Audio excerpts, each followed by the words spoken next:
اور ایسے کام جس کو فضول ہم ٹائم ضائع کرتے ہیں جسٹ ایک وقت گزاری کے لیے، اس کی بجائے اگر ہم کنسٹرکٹیو کام کریں تو وہ ہمارے لیے کتنے زیادہ ہو جائیں گے۔ کل میں ایک کتاب پڑھ رہی تھی تو اس میں ایک فقرہ مجھے اتنا اچھا لگا، اس کو میں نے انڈر لائن کیا، اور اس کے بعد میں نے اپنی ایک ڈائری، جیسے کہ میں نے آپ کو بتایا تھا کہ اچھی اچھی باتیں جو پڑھتی ہوں میں اس کو انڈر لائن کرتی ہوں اور اس کے بعد اپنی ڈائری میں لکھ لیتی ہوں۔ وہ کیا تھا؟ دماغ محدود ہوتا ہے جبکہ دل لامحدود ہوتا ہے۔ یہ فقرہ مجھے بڑا اچھا لگا۔ آپ دیکھیں کہ جو آپ کو دماغ ہے نا، وہ آپ کو لاجک بتاتا ہے، غور و فکر کرنے کی آپ کو طاقت دیتا ہے، اور دماغ اس کو ایک ٹول کے ذریعے، ایک ہتھیار کے طور پر استعمال کرتا ہے، جبکہ جو دل ہے اس کا کام ہے محبت، ہمدردی، احسان، اور اس کے علاوہ دوستی اور رشتے نبھانا، یہ سارا دل کا کام ہے۔ اور یہ جناب جی دل جو ہے نا، وہ سارے یہ احساسات کا منبع ہے، اور دماغ اور دل جب دونوں کی ہم آہنگی ہو آپس میں، ان کا اچھا کیا کہتے ہیں ربط بنے، ریلیشن شپ بنے، تو پھر تو کیا ہی کہنے، دل اور دماغ دونوں مل کے جو فیصلہ کرتے ہیں وہ بہت فیصلہ ہوتا ہے، اچھا فیصلہ ہوتا ہے۔ اگر انسان صرف دماغ کے ساتھ سوچے تو زندگی کی ردم، اس کی احساسات، اس کی لطافت، ان چیزوں سے محروم رہتا ہے۔ اگر خالی آپ دماغ سے سوچیں نا تو آپ ایسے لطیف جذبے اس کو محسوس نہیں کر پاتے۔ زندگی کا جو ایک ردم ہے، ایک خوبصورتی ہے، ایک لطافت ہے، زندگی ایک تحفہ ہے، زندگی ایک خوشبو ہے، آپ ان چیزوں کو محسوس نہیں کرتے، بلکہ آپ صرف جو ہے نا لاجک کی طرف جاتے ہیں۔ ٹھیک ہے؟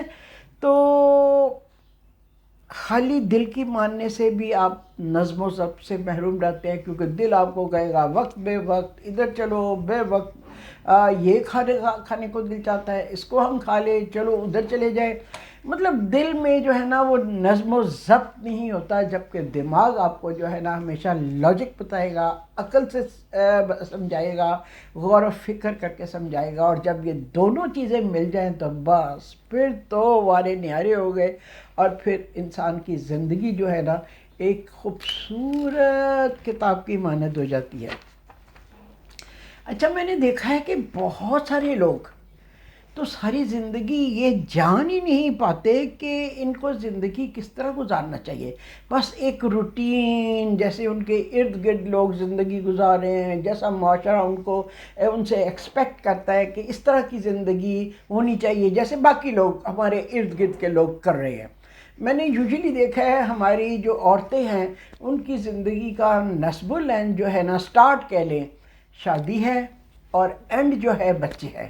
اس کے علاوہ اپنی کوئی زندگی نہیں۔ میں ایک سرٹن کلاس کو چھوڑ کے ایک ایوریج کلاس کی بات کر رہی ہوں، سرٹن کلاس کی تو بات ہی چھوڑیں تو وہ تو جیتے ہی اپنی من مانی کے لیے، اپنی خوشی کے لیے۔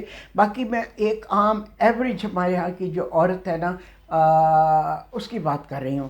تو جناب جی اس میں یہ ہے کہ زندگی کے بہترین سال وہ جو لوگ ہیں محض ٹی وی دیکھنے، ڈرامے دیکھنے، خیالوں کی دنیا میں رہنے اور زندگی کو ڈرامے کی نظر سے دیکھنے میں سمجھتے ہیں کہ یہی زندگی ہے۔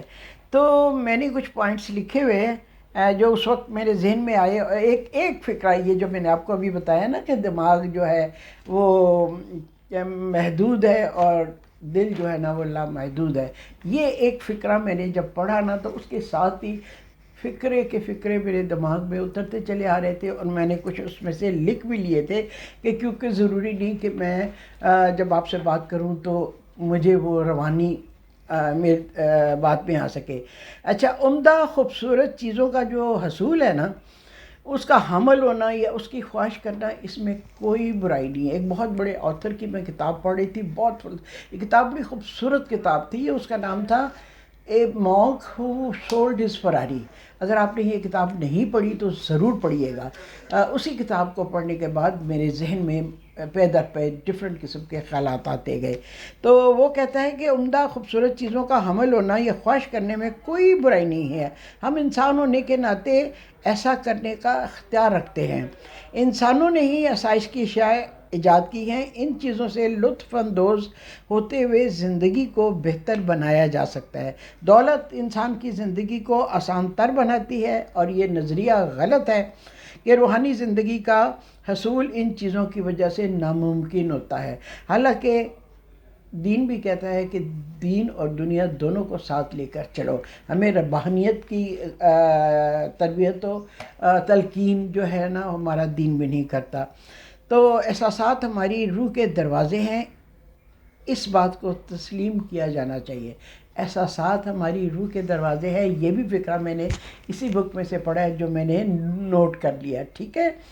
تو جناب جی یہ بات جو ہے وہ درست نہیں کہ آپ ان دنیاوی چیزوں کو اپنی زندگی پر حاوی نہ ہونے دیں، بلکہ ان چیزوں کو کے اوپر آپ کو حاوی ہونا چاہیے. یہ نہیں ہونا چاہیے کہ یہ چیزیں جو زندگی میں آپ کو آسائش کی ملی ہیں آپ اس کے غلام بن کے رہ جائیں اور ان کے ساتھ ساری عمر چپکے رہیں. یہ چیزیں تو آنی جانی ہیں. اگر یہ چیزیں آپ کی زندگی سے نکل جائیں یا کم ہو جائیں یا چلی جائیں تو پھر ان کے غم میں گھلنے کی بجائے آپ کو زندگی میں آگے بڑھنا چاہیے. تو یہ بڑی خوبصورت کتاب ہے. میں تو اتنا انجوائے کر رہی تھی. ایون میں آپ کو بتاؤں کہ میں اس وقت ہاسپٹل میں بیٹھی ہوئی تھی اور ابھی میری یہ سارے ٹیسٹ ویسٹ جو ہونے ہیں اس کی باری نہیں آئی تھی، اور میں ہمیشہ ایسی جگہ پہ جہاں پہ ایکسپیکٹڈ ہو کہ مجھے انتظار کرنا پڑے گا میں اپنے ساتھ بک رکھتی ہوں. تو یہ بک میرے پاس تھی. اب میرے پاس کوئی پینسل وغیرہ کوئی قلم نہیں تھی کہ میں جو چیزیں مجھے اچھی لگ رہی ہیں میں نوٹ کروں. جناب میرے ساتھ ایک خاتون بیٹھی ہوئی تھی، بڑی ڈیسنٹ سی خاتون تھی. میں نے ان سے پوچھا کہ پلیز آپ کے پاس کوئی پین کوئی کاغذ کوئی پینسل ہے کوئی؟ تو انہوں نے مجھے ایک بال پین لا کے دیا. لا کے نہیں دیا، اپنے پرس میں سے نکال کے دیا. تو جتنی دیر وہ بیٹھی رہی میں نے جو انڈر لائن کرنا تھا وہ کرتی رہی. جب وہ جانے لگی تو میں نے ان کا قلم ان کو واپس دیا. تو انہوں نے بڑے پیار سے بڑی محبت سے کہا کہ آپ کو اس کی ضرورت ہے آپ رکھیں. میں نے کافی منع کیا لیکن بہرحال انہوں نے مجھے وہ کہا کہ آپ اس کو رکھیں. آج وہ پین وہ قلم وہ بال پین میرے پاس ہے، اور جب بھی میں اس کو یوز کروں گی میرے پاس وہی رکھا ہوا ہے یوز کروں گی مجھے ہمیشہ ان مہربان خاتون کی یاد آئے گی جن کے قلم سے میں نے یہ خوبصورت چیزیں جو میں ابھی آپ کے سامنے پڑھ رہی ہوں یہ نوٹ ڈاؤن کی. ٹھیک ہے، انڈر لائن کی. تو جناب آج میں آپ سے تھوڑا سا ٹائم مانگ رہی ہوں کہ جو ہی میرے یہ بازو میرا یہ ہاتھ ہیل ہوا میں آپ کے لیے بہت اچھی مزیدار جیسا کہ میں نے آپ کو بتایا ہے چیزیں بناؤں گی، اور پھر ہم اپنے کچن میں اسٹارٹ کریں گے. تو آج میں نے سوچا کہ میں تھوڑا سا آپ سے معذرت بھی کر لوں کہ رمضان کے اتنے روزے گزر گئے میں نے ابھی تک کوئی پروگرام نہیں کیا. یہاں پاکستان آ کے سب سے پہلے تو اتنا مجھے فلو تھا کہ کئی دن تک تو فلو کی وجہ سے میں بالکل کام نہیں کر سکی، بلکہ رمضان سے پہلے ٹی وی والوں نے بہت اصرار کر کے مجھے بلایا تھا، انوائٹ کیا تھا جسٹ فار گپ شپ بات چیت یہ وہ اس کے لیے. تو اس کے تھوڑی سی جو میں نے چھوٹے چھوٹے کلپس ریکارڈ کیے تھے نا وہ میں نے آپ کو پچھلے پروگرام میں اپلوڈ بھی کیے تھے جو آپ کو بڑے اچھے لگے اور آپ کے کمنٹس بڑے پیارے پیارے آئے میرے پاس. تو جناب جی یہ رمضان سے پہلے ایک دن پہلے شاید ریکارڈ ہوا تھا پروگرام یا 2 دن پہلے. ٹھیک ہے، اس سے پہلے پاکستان پہنچنے کے بعد جو تقریبات ہوئیں ان کی سب میں نے آپ کو ویڈیوز اپلوڈ کی. رمضان میں ذرا تھوڑا سکون ہے، عبادت پہ سب لوگ مشغول ہیں، اور اس لیے میں نے سوچا کہ کوکنگ کو آپ کے لیے دوبارہ شروع کرتی ہوں. لیکن اب یہ دیکھیں یہ جو ہے یہ ایک تھوڑا مسئلہ آ گیا ہے. جو ہی یہ کیور ہوتا ہے اور مجھے پورا یقین ہے کہ یہ انشاءاللہ ضرور کیور ہو جائے گا اور جلدی ہو جائے گا. تقریباً 2 سال پہلے بھی مجھے یہ ہوا تھا اور اس کے بعد ٹھیک ہو گیا، کیونکہ اس زمانے میں میں بہت لکھا کرتی تھی. فار آورس ٹوگیدر میں بیٹھ کے لکھتی رہتی تھی.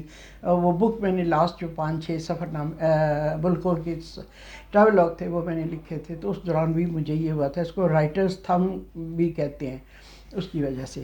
تو جناب جی آج کے اس ویلاگ میں خاص طور پہ میں نے سوچا کہ میں آپ کو بتا دوں کہ تھوڑی تاخیر ہو جائے گی میرے کوکنگ شوز میں. کوئی بات نہیں، دیر آئے درست بات. دعا کیجیے گا کہ بہت جلدی میرا یہ بازو ٹھیک ہو جائے۔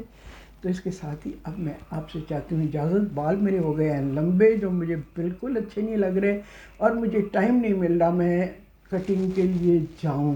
میں آپ کو دکھاؤں گی جو میں اپنے بال کٹنگ کروایا کرتی ہوں نا، دیکھے کہتے وہ اچھے لگتے ہیں، یہ مجھے کوئی مزہ نہیں آ رہا کیونکہ سیٹ نہیں ہوتے ٹھیک سے۔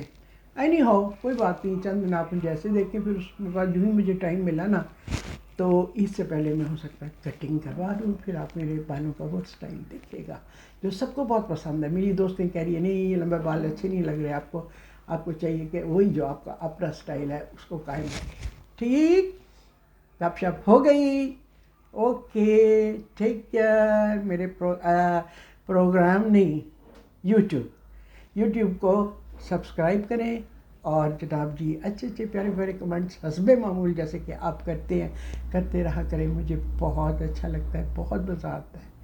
اوکے، اللہ حافظ۔